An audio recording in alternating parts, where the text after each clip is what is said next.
এই দুনিয়ার ভিতরে যেরকম ভাবে অশ্লীলতা বেড়ে চলেছে, মনে হয় না এই দুনিয়া বেশি দিন টিকবে। এই পৃথিবী বেশি দিন থাকবে না। এই পৃথিবী ধ্বংস হয়ে যাবে।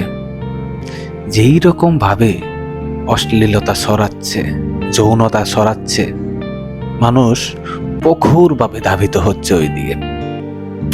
একবারও তারা চিন্তা করে না যে এগুলো একটি গুনাহের কাজ, দুর্দান্ত একটি গুনাহ। মানে এমন পরিমাণের গুনার ভিতরে তারা লিপ্ত হয়েছে, পাপকে তারা পাপ মনে করতেছে না, অপরাধকে অপরাধ মনে করতেছে না, ব্যয় বিচারে লিপ্ত হচ্ছে।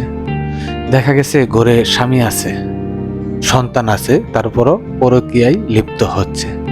ছেলেদের ক্ষেত্রে দেখা যাচ্ছে যে ঘরে সন্তান আছে, স্ত্রী আছে, তারপরও 2টা 3টা মেয়ের লোকের সম্পর্ক করছে।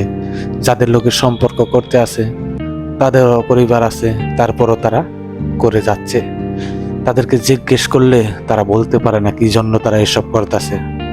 যে তাদেরকে যদি জিজ্ঞেস করা হয় আপনি কি সংসারে অসুখী, না, তারপরও তারা করে যাচ্ছে। সংসারে অসুখী নয়, তারপরও তারা পরকীয়ায় লিপ্ত হচ্ছে মনের ইচ্ছায়।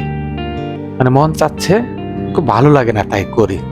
মেয়েদেরকে যদি বলা হয় আপনার স্বামীর দ্বারা কি আপনি কোনো না কোনোভাবে কি স্যাটিসফাইড নয়, না আমার স্বামী ভালো, আমার ভালো সংসারও আছে, তারপরে এই কাজ কিসের জন্য করতেছেন? তাদের জবাব নেই, আমি জানি না।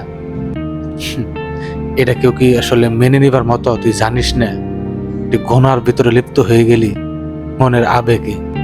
বর্তমানে মনের আবেগেই বেশিরভাগ মানুষ গুনাহ করতেছে। সবার কাছে দোয়া কামনা করি যে সবাই যাতে অতি শীঘ্রই এগুলো থেকে বিরত থাকে, নিজেকে সংযোজন রাখতে পারে। সবাই ভালো থাকবেন। খুদা হাফেজ।